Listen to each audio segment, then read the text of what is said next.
Hey everyone, how you doing today? Thought I'd show you another update on the Star Trek ship, and it's definitely coming along. Got quite a few more room spaces done, and I'll try to explain a few things here on the way. To start with, though, I wanted to talk about the bridge deck, and another way into the ship over here as well.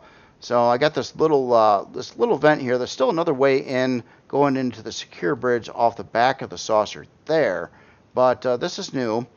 Um, and this is the hack elevator, or essentially this elevator that was added in a long time ago in the production area, kind of designed to save you a lot of walking room when you want to get to different places of the ship. So now you can take this, and if you go right up this elevator here, you can go right out of the ship, which is kind of nice because that'll get you really close to production quickly from in and out of the ship. But it also goes to the main bridge, and this is the main bridge. And I tried a different concept and design versus the Proxima on this one, where this one you kind of come in at an elevated position and then it dips down in the center section of the bridge. But I do like this better than the Proxima's bridge. I took a look at the Proxima's bridge and it has a different layout and stuff like this. Now this bridge isn't fully finished. I didn't put in any LCDs yet, and I'm really struggling to try to find ways to detail it a little bit more. Um, Especially with like when it comes to consoles and stuff. And I'll probably have to put in some LCDs and some things around here to try to liven it up a little bit more. But the general shape of it, I definitely like better than the Proxima's bridge. I did run into a fairly major issue though when I built this, and the fact is, right above here is a first-person cockpit over here, and literally I couldn't.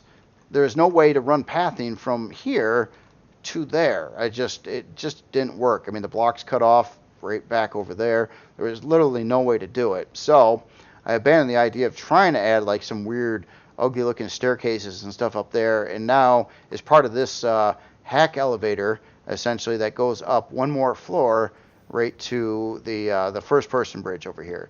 So this is a pretty undetailed section.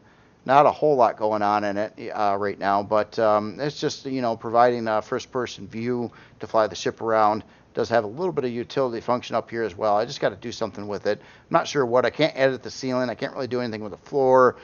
There's not much I can do, but I could try to, I don't know, detail it somehow in there. But anyway, it works, and it's convenient, and it's quick in and out of the ship. Um, what just happened to me there? Oh, yeah, right out the top there.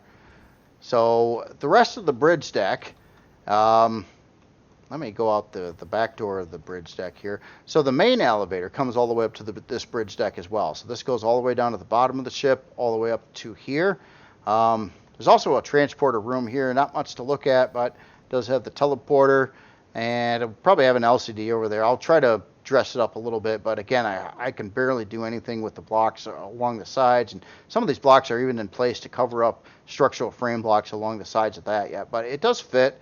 The transporter room doesn't need to be too terribly big either.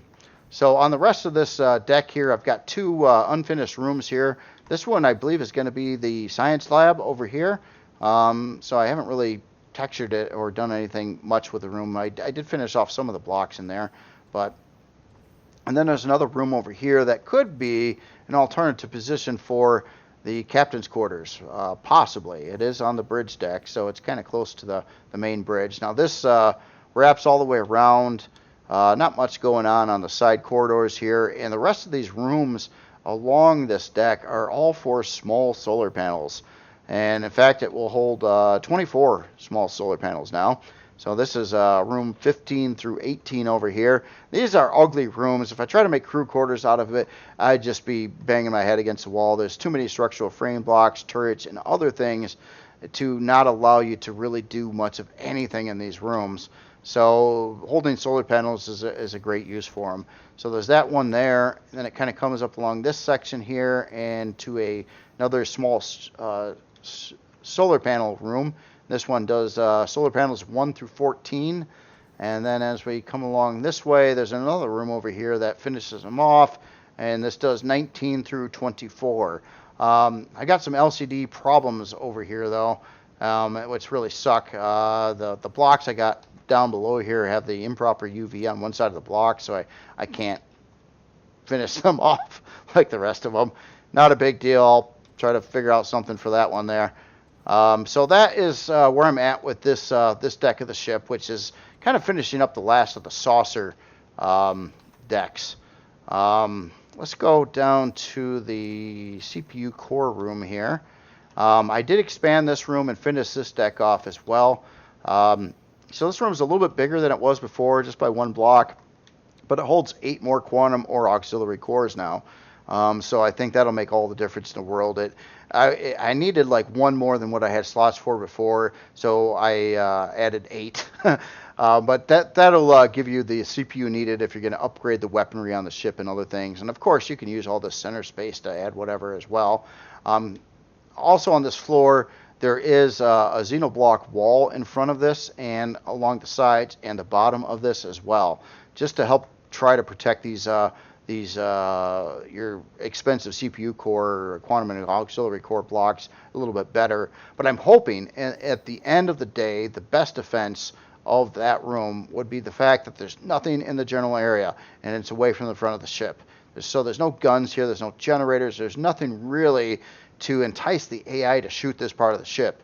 So therefore, hopefully it just never happens. And all those xenoblocks in here are for no good reason at all. That would be the best case scenario. So anyway, I did finish off the rest of this area around here. And here's another example of a structural frame block that's pissing me off. Can't paint it or do anything with it, and man, that sucks. And then with some generic looking engineering fluff stuff up in front of it over there. So there's a couple layers there, plus the xenoblock layer, plus a lot of stuff. Again, trying to keep those cores and stuff fairly protected. No, we don't need to go that way. Okay, so another part of the ship that was done. Go down the main elevator. Not to that floor. This is an unfinished room yet, obviously. I did start building this one out over here. I don't know what this room actually is doing, but and the core is not going to be here. This is not the core room. I just haven't moved it yet, and I got this pesky LCD that's in a specific position to deal with this here that I got a barrier to something with over on this side as well. All right, so the hangar, I worked on this a little bit as well. Try to dress it up. I added in some little grates in the flooring. I changed the ceiling around on this part of the hangar, and I did a lot of block row changes and stuff on the walls in here, and it's just got a little bit more stuff going on, so it's a little sharper. I'm still not entirely satisfied with the hangar though, and I think what I'm running into now is it's lacking cohesion. And what I mean by that is like the block work in this general area is like that, and then it gets into this area and it's different, and then it gets into this area and it's different, and then it gets into this area and it's different, and it just doesn't ever like come together to form a nice shape or something. It's just like missing body lines to dial it all in. So I got to work that out a little bit, and I'm actually thinking the part of the hangar I've got the biggest problem with is actually this chunk right over here, where maybe I think it would literally look better if I just used the same type of block work going across this general area, except for leave a cutout for the box there, and I think it would actually end up looking better in the end. I do have to have a doorway here for the side ramps going out of the ship over there. So I did work on that, and let's see, what other areas? Oh, crew rooms. I forgot to show some crew room stuff here. Let's get over to that part of the ship. So I got a couple crew rooms in place. Here's one. This is kind of a mass crew room, so a lot of bunk beds. It's got 2 showers in here, a toilet, tables, little kitchenette, a little sitting area over in the back here, plus a gravity generator, which I needed up front in here. So here's one of the crew rooms, and this actually kind of has a hallway that goes to a little different crew room over on this side. Kind of different layout, same general idea, but just different than the other side. I actually like the one on the other side better though, so I might revise this one a little bit over here. But just another generic crew room, and then in between of the two crew rooms, there's a location for 8 large solar panels. And again, it's going to hold a full complement of solar panels in the ship, or be capable of doing that. So that's 8 of those, and there's other miscellaneous areas, especially in the back. It's going to hold a lot more of the large solar panels. So that'll cover the 24 small and the 24 large panels. Man, beyond that, I think just a couple other miscellaneous rooms that I did in places that I think there's one around this way over here. Yeah, here. Yeah. Woohoo, a room. This is just another, just like a storage room or something. I don't actually have anything in it. So actually, let's look at some numbers here. To start with, I'm sitting at size class 22 now. Now, the cutoff, something happened. Once I went past 21.00 in size class, it showed in red. And every time I save it and go to load it in, like if I were gonna like try to load in my current version of the ship here, which is this, oh, it's actually not shown in red anymore. I have no idea why. Never mind on that. I thought I had like a problem with the ship, and it went away. I don't know how or why, but it's gone now. So never mind on that. Final weaponry, that has not really changed at all. I did reduce the turret count by 2. I had 47, now it has 45.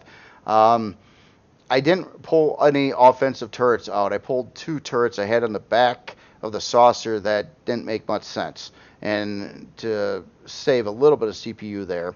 And they're in the way of something else too. So it still has the 10 advanced laser cannons, 12 artillery launchers. There's what the speeds are looking like. These really are, I don't really anticipate this to change much. If anything, it might actually go up a little bit if I don't have the solar panels in place that I do have in place currently. 32-hour and 12-minute build time. I did up the fuel and oxygen tanks, so it's now up to 21 fuel tanks and 32 oxygen tanks. And let's see, CPU-wise is through the roof, but you can balance this off with the CPU room. The shield is fixed now. 183,000 on shield. What this is running here for the full shield complement in the ship is 8 small, 8 medium, and 6 large. Now, the small and medium are balanced. In other words, there would be 2 chargers versus 2 banks each on those. The large are 4 banks, 2 chargers. Now, in comments, it was brought up that, you know, if I don't have enough chargers, it's not gonna charge right, and I should balance them all off. Not in this case. You see, there's another component in here that adds a lot to shield charging, and that is 2 fusion reactors. Each one does 200 shield recharge. Essentially speaking, even if I had room to add all 8 of the large shield parts, which I do not currently, adding 2 more chargers in would reduce this shield number down.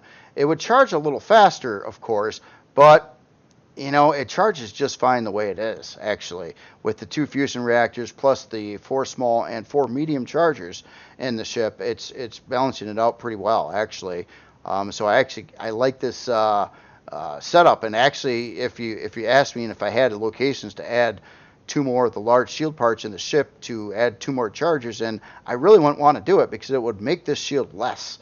And I like this number here right now, actually. I guess that my way of thinking is most encounters in the game that you would come across, you could probably take out an enemy ship in one swipe without flying away to recharge your shield. You got such a big shield on here and a lot of firepower that you should be able to make short work of most of the ships in the game. Now, the big bad ships out there, the super psycho dreadnoughts and stuff like that, that's a little different. You know, you might have to back away a couple 2-3 times on those, but you know, it will do it, and you can charge your shield, and then you can make a bigger attack run per time, saving you time to take down the enemy ship. And that's kind of the way I'm looking at it. You don't have to worry as much about your shield, and it does charge. It does charge just fine. It has a you know, it takes a little bit to charge up a shield this big, but it does work out. So hopefully all that part is good. And that's kind of, I think the last thing I wanted to cover in the video is just talking about the shield. There's one other thing I wanted to bring up too, also mentioned in comments. In the main production area here, all these storage bays are 320K. There's 8 of them in here. And it was suggested maybe they ought to be 640K. It'd be a little more convenient for a lot of things, especially input and output. I'm thinking about that. I'm trying to figure out what I can do about that. You see, the big problem though is it's going to be really tricky and cumbersome to try to change it to 640K at this point. These controllers or these cargo extensions are wrapped through many rooms all over the place, and you know, some of them I could join up pretty easily. Like, say I got rid of the box here and join these two together, or well, got rid of this one and just had the one over there. I don't know. It's quite a project. I think it will take several hours for me to figure that part out. It can be done, but just let me know how badly you want it, because I really didn't want to do it, to be honest. But you know, it kind of makes sense and stuff like that. So I'm not against it either. It's just going to be a chore. It's going to be a huge problematic chore. And all these are set up, you know, where they're avoiding the other controller systems in the area, and I'm going to have to like replace a lot of blocks and try to figure out what's going on. And once they're embedded in the hull, it's all the harder to manipulate a storage system. And I got them all fixed and working right now too, and I'm really happy about that. So let me know again what you think about that. If you really want like a couple 640s in the ship, it can be done. It certainly can be done. But I don't necessarily know if I want to change these necessarily or whatnot. It's sticky. It's like I've got so much left to do on it. I'm trying to get this thing done. That's going to take that could take a long time to actually change that. It sounds simple enough. You think, oh, just join a couple together and you're all set. But yeah, find them in the walls somewhere in various rooms around the location, and then figure out what you got to join and balance. It's a little trickier than you think it is. It would have been a lot easier if I would have just planned it out that way in the first place. And I wish I had of. I wish I would have done it that way. So I really do. Anyway, that is all I've got for today on this ship. I just kind of wanted to like cover some of the comments on it. And again, I'm still probably like one more week here, plus a couple days to the weekend, and I'm hoping to get this out. Don't quote me on this; could be delayed, but not this weekend, but the following weekend is kind of when I'm targeting on trying to get this thing done. But there's a lot of stuff I got to do yet. I got to finish off the remaining rooms in the ship, and there's like 6 or 7 of those little miscellaneous rooms. I got to do some LCD work and a lot of like dialing things in various places. But other than that, even currently, how the ship is sitting, I believe it's pretty much fully functional for game. It's got O2 throughout the ship. Everything's working. It's got the power, the generators. The only thing that would suck if I released it in this state would be all these, minigun turrets that really need to be swapped out into better types of turrets. But other than that, it flies all right and everything like that. So everything's working good. It's just going to be a very expensive ship. It's quite a large ship. It's deceivingly large. I had no idea. I mean, the Proxima seems actually so dinky now compared to this other ship. But, you look at them near each other, and it doesn't look that much smaller than this one, but it really is. It's about a third of the size of this ship. So it's just one of those things. Anyway, y'all have yourself a great day, and I'll talk to you later.